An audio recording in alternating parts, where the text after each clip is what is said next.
We'd like to welcome you into a special edition of the Locked On Leafs podcast. We are continuing our Locked On crossover series. You know, we did one with the Panthers, the Senators crew. Now we're going to look at the Locked On Capitals. Dan Holmi joined me over down south in the nation's capital over in the United States. And this is actually a very interesting one because these two teams play each other pretty much right away. The Leafs' second game of the season is against the Washington Capitals. So I'm very happy actually that we get to do this before the game starts. So Dan, I want to welcome you and thank you for joining. Thank you for having me on the show.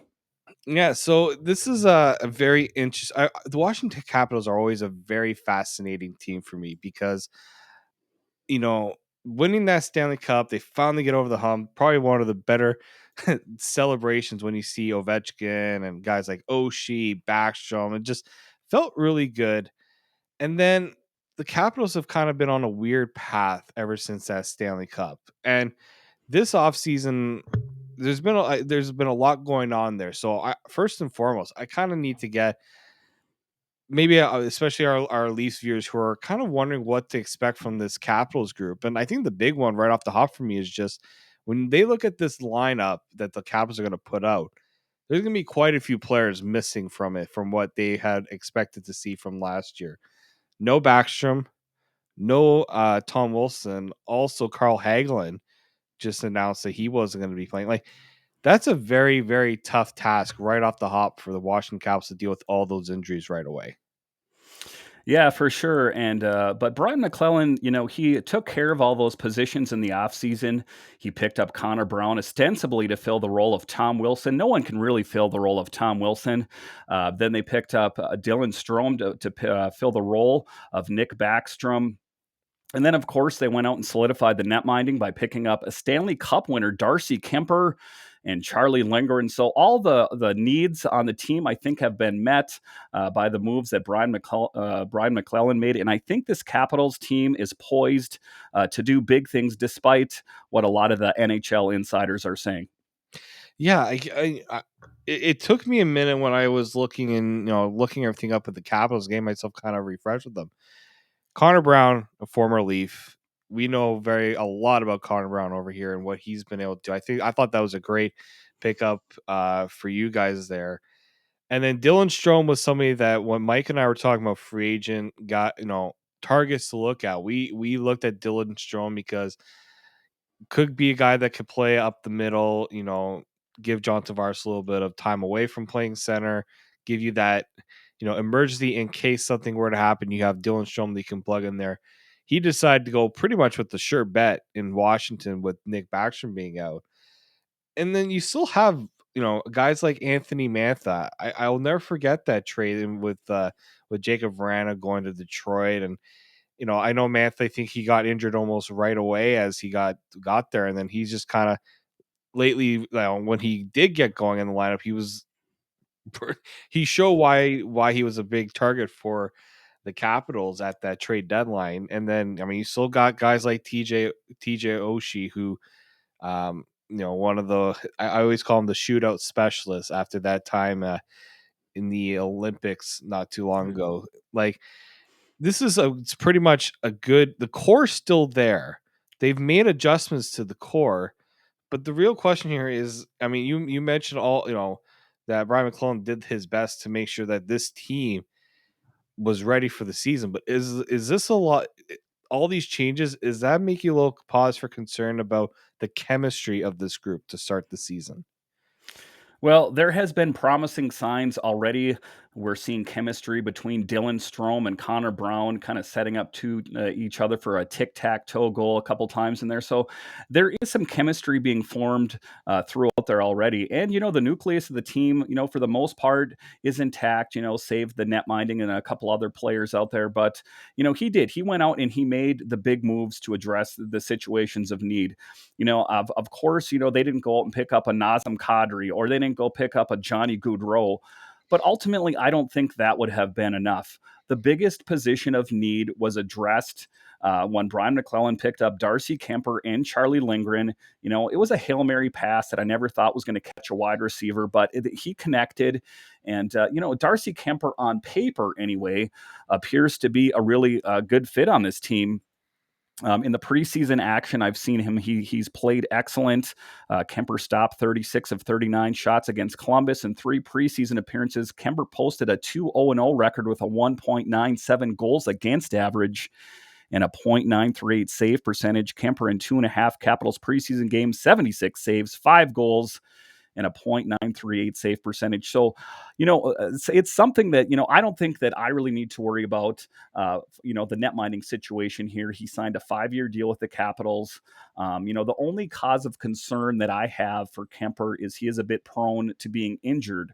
So as long as Kuemper can stay healthy, I think this Capitals team is in a good position. And like I said, they cut ties with both of their netminders, Samsonov and Vanacek. So it was kind of a statement to Washington Capitals fans saying, I hear you, and we're going to address it. And I think this Capitals team is in a great position to do great things this year.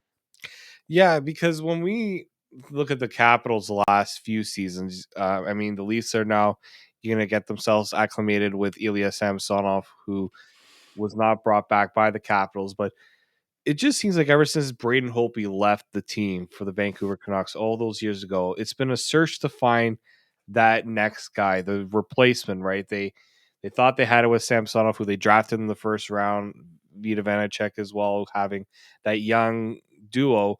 Then they had that, a time where they were going to bring in Henrik Lundqvist. Unfortunately, health kind of put the rails, took that off the rails. And then with Darcy Kuemper, and a lot of what I've been hearing from Capitals media is finally the number one goaltender that the Capitals have been looking for, and one that has some pedigree, of winning a Stanley Cup, albeit with the Colorado Avalanche team that was stacked from top to bottom. But he was also fortunate to find himself a situation where the Capitals needed the number one guy, and he was just looking, I think, for stability that he was never able to get from Colorado, from really anywhere else. Because I don't know if anybody else would have been offering him the same type of deal that the Capitals made. And kudos to the Capitals for putting themselves in a position to make a deal like that. And so my question is, I think, you're satisfied with that move, and you've mentioned the injury concerns. So where do you see the ceiling for this team and what they can do, especially with Kemper and Knapp? I think that they are poised to make a push for the playoffs. Of course, the Metro Division, it got a lot better in the offseason. A lot of people are picking the Rangers and the Carolina Hurricanes. But the Capitals have a secret answer in Alex Ovechkin, scoring 50 goals at 36 years old. And I think he's on track to do equally big things this year. Despite the fact that the gray hair is coming in, he's aging like a fine wine. And I think that, that he's putting him in a good position to win. Like I say, the net minding was the biggest problem last season. So being that was addressed, I think that helps out, tremendously. There has been quite a bit of injuries throughout the lineup. Of course, we talked about Nick Backstrom, who had that hip resurfacing procedure done, who's going to miss a lion's share, if not all of this season. But, that is why they went out and picked up someone like Dylan Strome. And from a brief, small sample size of what I've seen of Strome, he fits the bill as a Band-Aid for this season, if you will. And if, say, for some reason Backstrom comes back, they could always position him. He can also play wing as well. So then they have him. So he's good on the face-off dot. And then you have Connor Brown, who is good on the penalty kill. So, both were areas of a bit of concern for the Capitals. So if you take net minding and you take that second line center and top line right wing, solidifying them, I'm not going to mark them as Stanley Cup winners today, but my goal for them always has been is to make it past the first round. Caps haven't made it past the first round since 2018. It's always that sinking feeling every year they lost in the first round of the Panthers this past season here. So that's my goal for them anyway, is just to make it past the first round. And then we'll take it from there. It's funny you mentioned the first round, because that's been a thorn in the Leafs side for a long time. And obviously, one of those first round losses did come against Washington Capitals back in 2017. So, Leafs fans know all too well about struggles to get through in the playoffs. So, um, I get a chance to ask you about the Capitals. I will now let you ask me about the Toronto Maple Leafs in the next segment.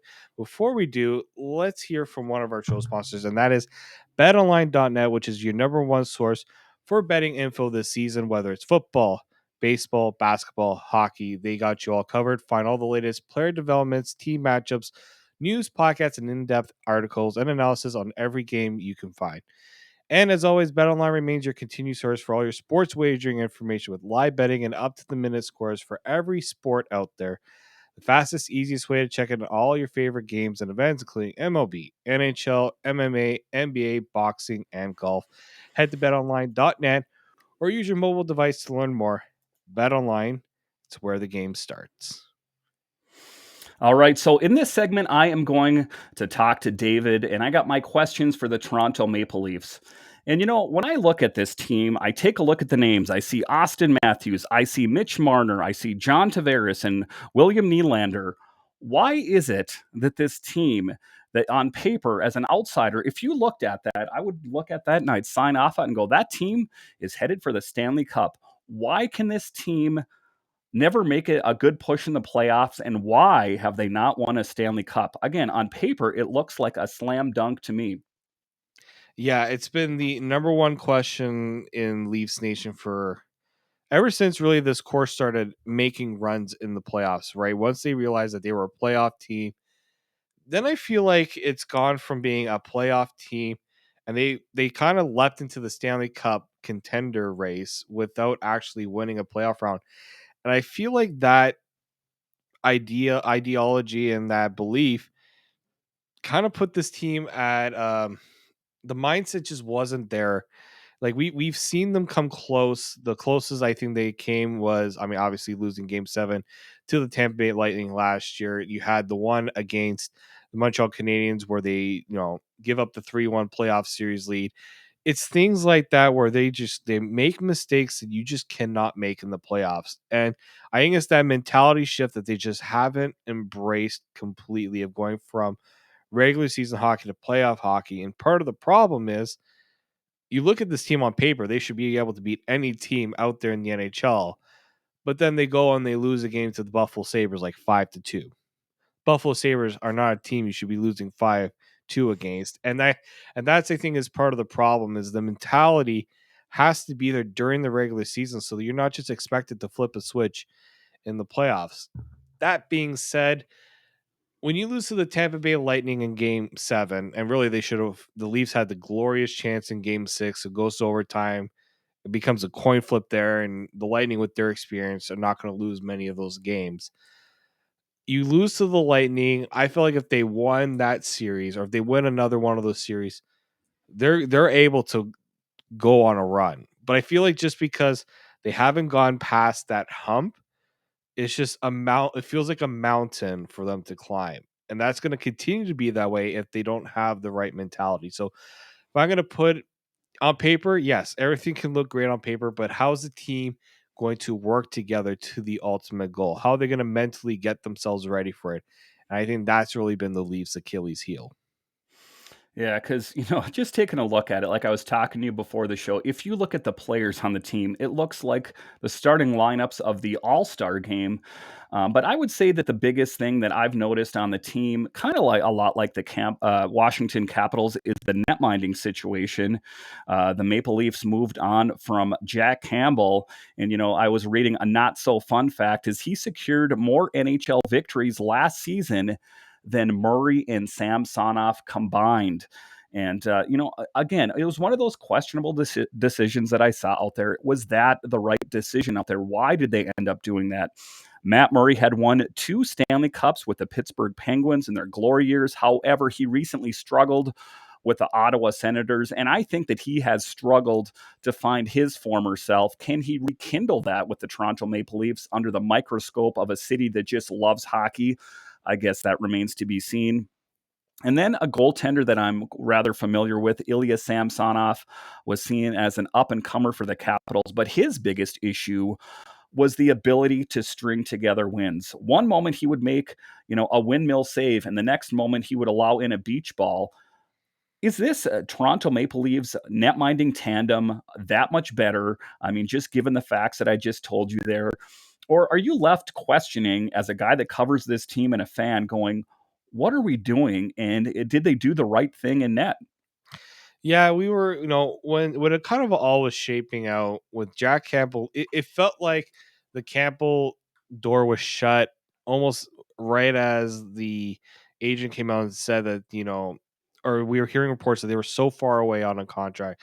I feel like the Leafs valued Jack Campbell, but they didn't value him in the way that he felt like he should have been valued. He felt like he earned himself the opportunity to be that undisputed number one starting goaltender. The Leafs just really never were willing to commit completely to that. They went out and got Peter Mrazek, who was just a disaster for them last year. And then Jack Campbell goes to Edmonton. He gets that starter money, starter contract that I just never saw the Leafs giving. So then the Leafs had to go with, all right, what's going to be the best option for us? Samsonov, obviously there's the concerns that he just hasn't put it together. And then Matt Murray we were kind of hoping that a new situation will be the thing that gets Matt Murray going, because Ottawa was not the right fit for him because the team wasn't the right team. He dealt with a lot of things in Ottawa, both personally, off the ice, and then on the ice he was, he had injuries, he had his the COVID as well that really took a big bite out of him. So I feel like for the Leafs, they felt like if they can get these two goaltenders in the right situations where they can work together off each other rather than hope that Jack Campbell could put it together. They weren't going to put their hope into Peter Mrazek bouncing back, and we're glad that Chicago took that deal off their hands.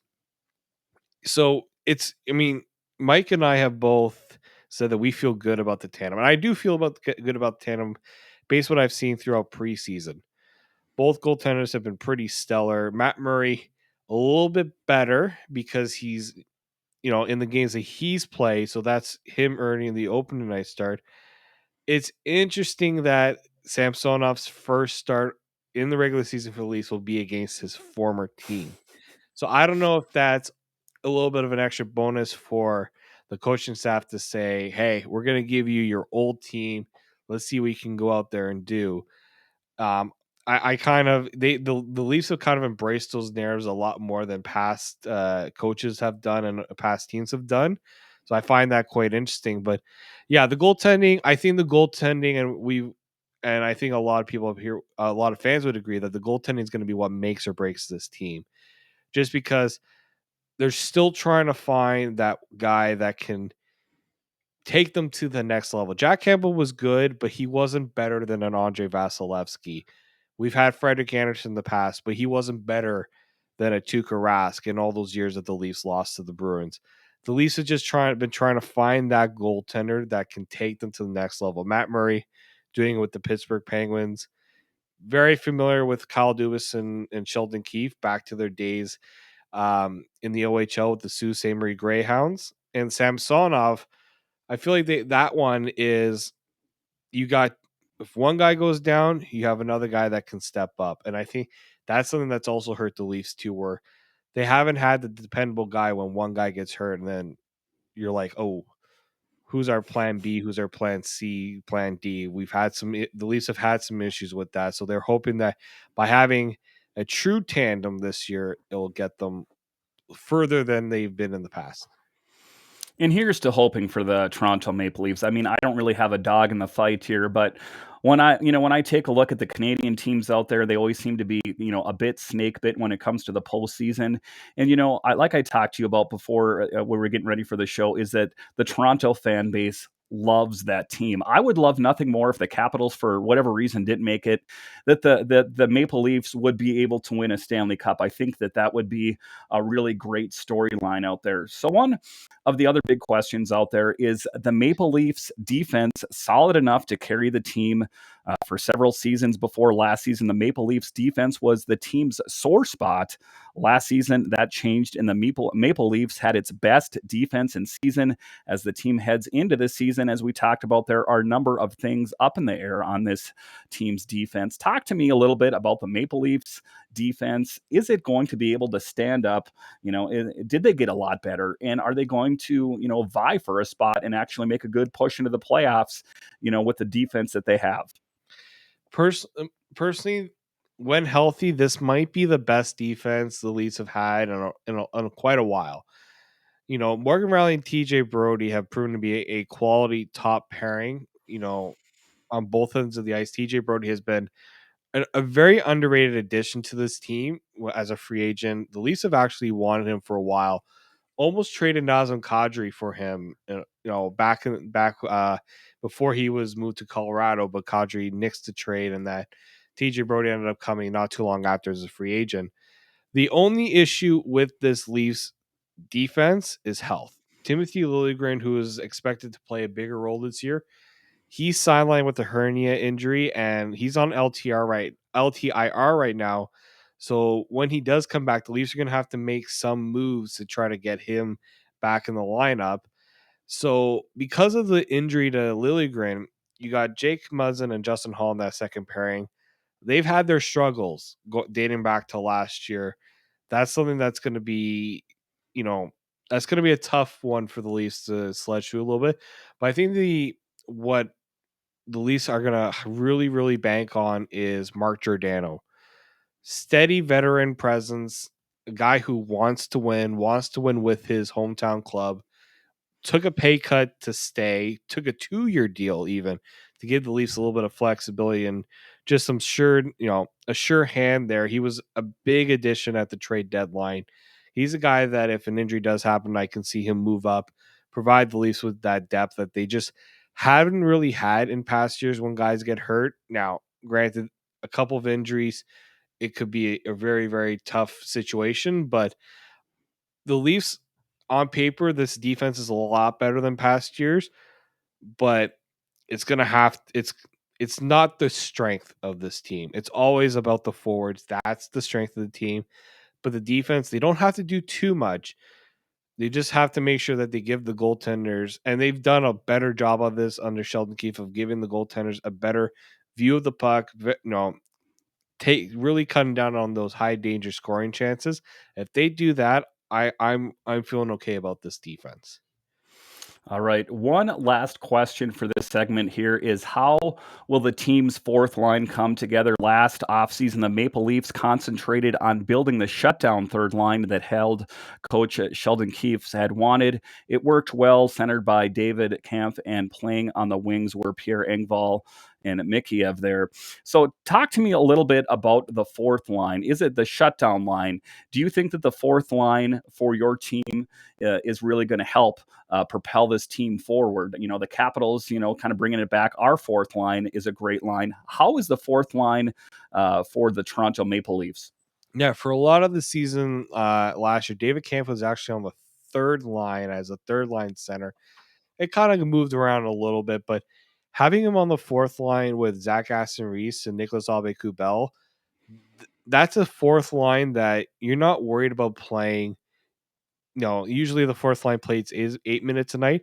If these guys play 11, 12 minutes, especially if they're playing on the penalty kill, like the Leafs are going to be very happy about that because they want a fourth line that they're just not just throwing out there to eat ice time. They actually want them to be effective. And this trio, I think, can be very effective. Can be very hard to play against. Zach Aston Reese, we know, is a very, from his time in Pittsburgh, very aggressive, he knows what his role is supposed to be. Nicholas Aube-Kubel brings that speed element. David Kampf, when he came here, a lot of people were like, this guy really can't do much offensively. I don't know why would the Leafs want him? And then it just seemed to unlock something out of him when he came to Toronto. He felt a little bit freer offensively. He showed he has a little bit more to give offensively than we've seen. Really good on the faceoffs. That's what you need from your fourth line. I think this is going to be a fourth line that you don't expect to be hemmed in their own end a lot. They're going to be the ones pushing the pace, be good on the forecheck, make life miserable for the other team. So I think especially the bottom six, might be it might be the most well-rounded bottom six the Leafs have had because they're not just counting on these guys to bring offense. They believe that these guys can be solid contributors on the defensive end as well. And that's something that is going to be very important come playoff time. All right. No, and yeah, so thank you for those questions. It was really great. Now, for the final segment, we are going to be discussing a little bit of the NHL futures and where both teams are kind of going, how they did last year, what our predictions are for their win totals based on what BetOnline has provided us. So we'll do that on the other side. This is the Locked On Leafs podcast, also joined in a crossover with the Locked On Capitals podcast. Welcome back, everybody, for the final segment here of our Locked On crossover with the Locked On Leafs and Locked On Capitals podcast. Very happy that we are able to do this, considering the Capitals and Leafs are playing. They're playing the second game of the season for the Leafs against each other.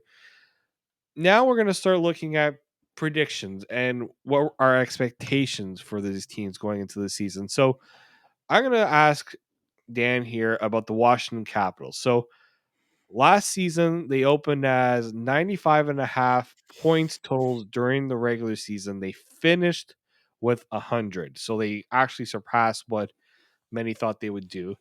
This season, it's actually gone down not too much, 93.5 points during the regular season. Now, we're looking at the playoff picture.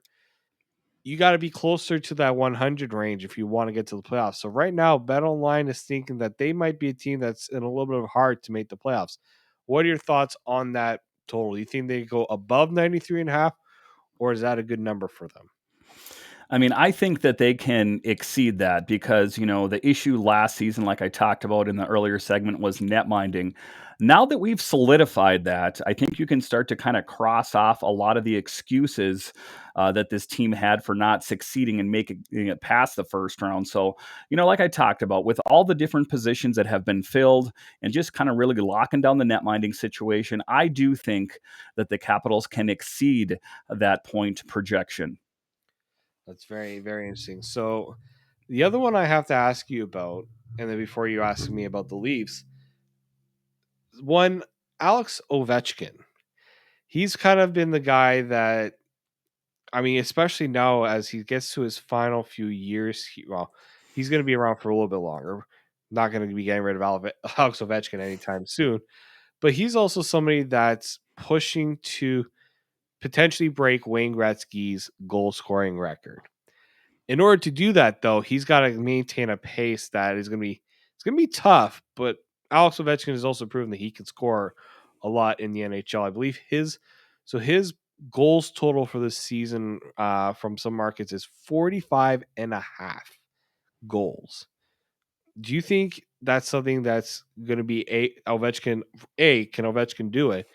And how much does not having the absence of Nick Backstrom play into that? Well, I mean, the thing of it is that Backstrom and Ovechkin don't really play on the same line anymore. It's mostly Kuzi on that top line. Ovechkin now has 780. He's 21 away from number two, Gordie Howe, and 114 from number one, Wayne Gretzky. He could very well pass Howe, this season, and Gretzky the season after. I guess the biggest thing, they say that the Russian machine never breaks around Washington. And, that's kind of talking about Alex Ovechkin. He's played through separated shoulders and multiple injuries that we find out after the season. The biggest thing for me, for Alex Ovechkin, achieving his goal is to stay healthy, because if he continues doing what he does, even looking at him in the preseason, he got that sweet goal and everyone was like, why didn't that count towards his total? But I do think, that he's in a good position to do it. I don't think, it's going to take a few years. He's got 4 years left on the deal. My projection for is that he is going to be able to do it by the end of that. Exactly when, I guess it remains to be seen. You can kind of count in, maybe a dip here or there, but my projections on him is that I think he can get another 50 goals, because you don't want, never discredit Ovechkin, because he's going to prove you wrong every single time. Yeah, and Alex Ovechkin has, I mean, when you look at it, for a lot of last year, it was kind of him and Draisaitl and Austin Matthews in that goal scoring race before Austin Matthews pulled away. But another 50 goal season last year for Ovechkin. It was his first since the 2018-19 season. So that'll be a very interesting race to keep an eye on. We're all obviously on the OV watch about whether he can surpass the great one in goals. So let's talk a little bit about the Maple Leafs here. You have Austin Matthews and Mitch Marner and William Nylander out there. I mean, how much are they going to help contribute? I mean, you take a look at this team. Let's talk a little bit more about Tavares in particular, and then we can talk about Austin Matthews there. What are your projections for them? Being a great goal scorers. Austin Matthews too in particular. I think that one day he's going to kind of surprise people. And I don't. Is he ever going to be the likes of an Alex Ovechkin? I don't think so. But let's talk a little bit about him. Where do you see him projected this year? Yeah, I mean Austin Matthews. Every year he just seems to impress with his goal. It's not even the number of goals he scores, but it's the goals per 60. The goals rate, because the thing with Austin Matthews is health hasn't really been on his side for especially the last few seasons. He didn't even play 82 games last year. He started the year battling back from a wrist injury. So he scored 60 despite all that. So he set himself expectations where 50 has to kind of almost be the minimum for him. And in a lot of betting markets, that's where he's at. He's at 50 goals. Now, can he get back to being a 60 goal scorer? And on top of that, can he push the envelope a little bit more?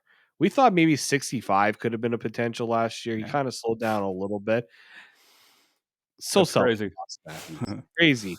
But with Austin Matthews, I think health is going to be the driving factor of how whether he can be, of that Ovechkin ilk in terms of the goal scoring in the NHL. Ovechkin has been able to stay healthy relatively all of his career.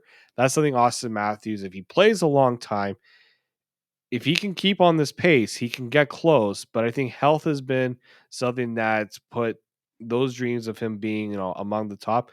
He's going to have to work his way back to that. All right. So one final question in this segment here, David, is I want you to look into your crystal ball and take a look at this Maple Leafs team. Where do you see them finishing? Are they finally going to be able to get over the top and make a good push into the playoffs and maybe be in the Stanley Cup this year? Or do you see them being underachieving once again? So, first thing is last year they set a franchise record for 115 points as a franchise. Never done it before. And that was only good for second in the Atlantic Division because Florida was just that much better. But I actually think that not only will they win the division, because I feel like that's going to have to be the goal. Win the division, give yourself an easier route out of the first round. So if you can do whatever you can to avoid the Tampa Bay Lightning, avoid the Panthers, or whoever is in that top three in the Atlantic Division, that feels like the first battle that they have to overcome. Once they get past the first round, and if they do, and I think if they go into the season with the right mentality, they can absolutely do it. I'm not ready to put them in the Stanley Cup contender or Stanley Cup final yet. And my reasoning is we did our season predictions, Mike and I said until they win a round, I cannot say this Leafs team will win the Stanley Cup because I feel like we've been making them run before they can walk. So I'm avoiding the Stanley Cup predictions for them, although Mike didn't, and I feel like he dinks the Leafs by doing that. But I think that they can realistically win the Atlantic Division. They might even challenge for the President's Trophy this year. I think that's how high expectations we have for this team. I'm just not ready to call them Stanley Cup contenders because they gotta get there. And a lot of fans will agree with that just because a lot of them are just annoyed with the idea of saying the Leafs are Stanley Cup contenders without winning a playoff round yet. Yeah. So, I mean, best of luck to your team this year, except when they're playing the Capitals, of course. But I mean, like I said, I think the arrow's pointing up for the Maple Leafs, and on paper, anyway, it looks like they'll have a great season. Right. Well, I really do appreciate. I know Capitals are always a fun team. Ovechkin makes that team a lot of fun to watch. The Russian machine, all of his Russian buddies on that team. So it'll be very interesting. I mean, in Samsonov, we're going to be keeping an eye on and see whether he gave us a good goaltender, or if you guys saw something that the Leafs just did not see. So that'll be an interesting one to see. Before I let you go, where can people find the podcast? Where can they find you? We want to make sure that they give you some love on the socials as well. All right, so you can find me on Twitter. It's at DanCaps218. You can find the show on Twitter. It's at Locked On Caps. And of course, this podcast, or the Locked On Capitals podcast, is found wherever you get your podcasts, including YouTube. Yes, and obviously with the Locked On Leafs podcast, you can find that on YouTube and on social on Twitter at Locked On Leafs and wherever you get your podcast. Dan, I want to thank you for joining us, and good luck this season. We'll Good be luck to you as well. looking forward to watching both teams, and we'll see how good of a battle we'll have in Game 2 for the Leafs of the NHL season. All right, sounds great.